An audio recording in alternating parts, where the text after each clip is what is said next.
Hello there again.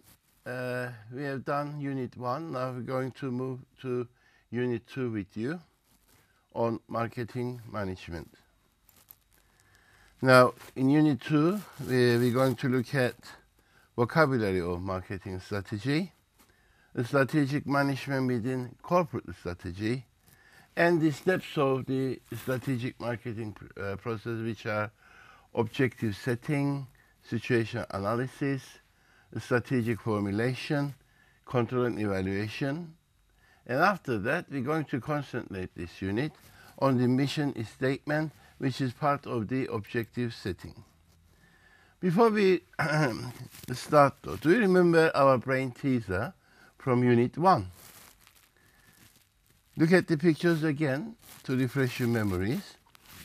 On the top picture, you can see people on their smartphones, not concerned about the environment. And at the bottom, you see the other people doing the same with their newspapers. And the question was, which core marketing concept do these pictures explain? Do you remember? Have you thought about it? Well, the answer is, if you remember, our needs stay the same. But how we satisfy them change. So what is the need that hasn't changed in the photos all these years? Well, remember Maslow? Our belonging needs, of course. We need to belong to a family, friends, football team, nation, the world. We need to love. We need to connect. The newspapers connect us. So do the smart telephones. They do the same job in a way. Our needs are satisfied that way. Can you think of other needs that a smartphone or a newspaper can satisfy? And then compare them. Okay, let's start with our vocabulary of marketing strategy on Unit 2 today. The first word is objective. A lot of people think objective as a goal. A goal is what you want to achieve, right? But the difference of an objective is that an objective is measurable. It's what you want to do, how much, and when. The other thing we're going to look at is the vocabulary on vocabulary strategy. What is a plan? What is the difference between a plan and a strategy? Now, a lot of people will say a plan is a set of actions that we decide to do to reach an objective. Simple. But then they'll tell you the same about the strategy. So strategy are set of actions to reach an objective. When you tell them that they're defining the same thing, they'll say, well, the strategy is more broad, a plan is more tactical. That is not the answer, actually. We wouldn't agree in that. A strategy is not a plan, but part of a plan, we will see. Let's look at the word itself. Strategy tells you how to beat your competition in reaching your objective. Some people define as the theory of winning competition. Now, it comes from the Greek word. Stratos means army. Agos means leader. So strategos, general, commander of an army. So strategy is art of war, in other words. War for what? War against competition. And I look at the strategy again within a plan. What were the steps of a plan? Objective setting, situation analysis, strategy formulation, control and evaluation. So therefore, as you can see, a strategy is part of a plan. Plan is the steps that will take you to an objective. A strategy will tell you how. So plan will tell you what to do. A strategy will tell you how to get it, how to gain, how to win. So strategy is part of your plan that tells you what action you need to take to reach your objective. Simple? I hope so. We do not need to go into complicated definitions. In practice, the definitions are just simple. As you can see, look at it again. The steps of a strategic plan, 1, 2, 3, 4, objective setting, situation analysis, how to reach the objective, You have the strategy, and then you control and evaluate that your strategy is going well. Right. What is a corporate objective? It is mainly to do with profits over investment. An investor is interested to gain money. He has some money. He will invest it in a company, on immovable properties, on currency, anything you like. In return, they will expect some profit, some return, some percentage. And they'll be interested in how productively their investments are working. So, a company will make plans, strategic plans, to reach this corporate objective. Now, marketing is part of this. The other management functions are part of this. They should work together in line with the corporate objective. Let's say to increase our profits by 10% in 3 years. Remember objective? You need to tell me what to do, how much, when. We need to improve our profits, what to do. By 10%, say. Finally, when? In 3 years. So that's an objective. The contribution of finance to that might be productive management of financial funds. Okay? They'll try to get cheaper funds and make sure that funds work effectively.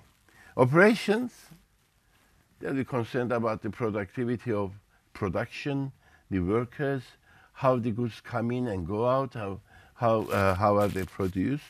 And human resources management will think about productivity of the human resources. What will marketing do? Most functions, the other functions, are concerned with reducing costs.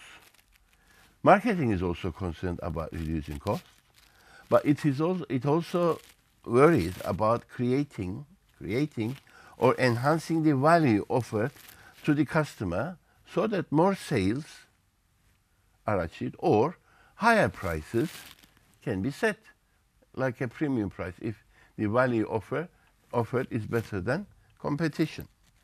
We can look at it on this simple arithmetic formula.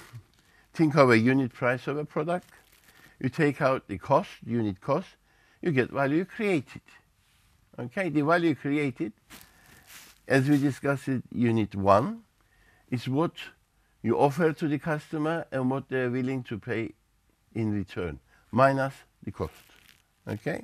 So unit price is the price the customer is willing to pay if you see that the value you're offering will satisfy their needs, and the cost is the company, how good the company is creating in value sought by the customer, targeted segment. Okay. Now, let's go back to our steps in strategic planning again. We mustn't forget this. It is easy as A, B, C, D, four of them. What do you do when you're crossing road? First of all, you set an objective. You look on the other side of the road to the point that you want to go. Okay? Objective setting. Then you look left and right for coming traffic. What's that? You analyze your situation. Then, looking at the speed of the coming traffic or the frequency of the traffic, you make a strategy. Shall I run? Shall I walk? And then you start moving. And then you look left and right. You control, evaluate where you get going. Simple. There's no magic to strategic marketing planning. Now, we can also ask these questions, which also represent these steps. Objective setting. Where are we going?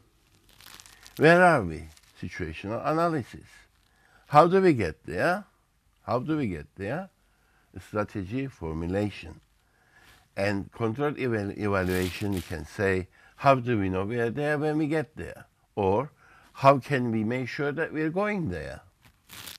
All these questions help us to understand the strategic marketing planning effectively. Now, let's go to the first step, objective setting. It has usually 3 tasks, the understanding of 3 long statements or short. the corporate mission statement, financial marketing performance summaries, and the corporate objective. Today, in Unit 1, we are going to concentrate on the corporate mission statement. But all these steps ensures that the marketing strategy and other functional strategies contribute to each other in line with company's values and vision and corporate objective. Okay. Now, what does corporate mission statement comprise of? 4 elements in it. The vision of the company, the mission of the company, which is definition of the business, what we do, our values, and what makes us different, differential advantage or competitive advantage, I will say. We'll give this a closer look now, starting with the mission statement. Now, a lot of people think mission statement is something you write, you go away, and you forget it. Well, it shouldn't be like that. It is a very useful statement, as we're going to see.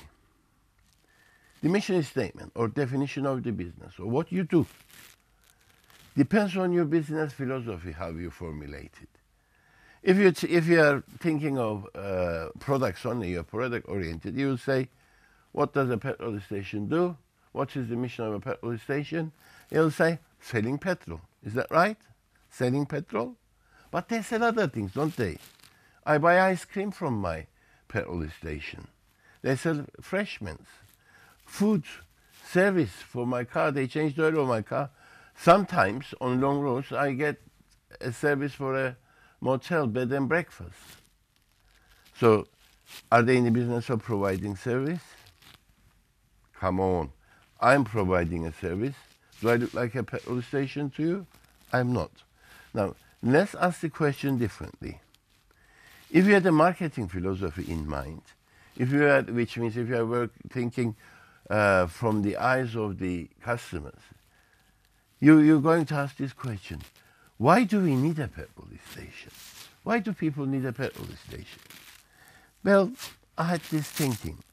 When we are on the move, when we are going from A to B, from home to work, or from home to another town, we need to stop sometimes, don't we? To take care of our vehicle, for petrol, light maintenance, and for refreshments for ourselves. We may need water, cola, and other things. Now, so can we say that the definition of the business or mission of a petrol station is to provide convenient goods and services to those on the move?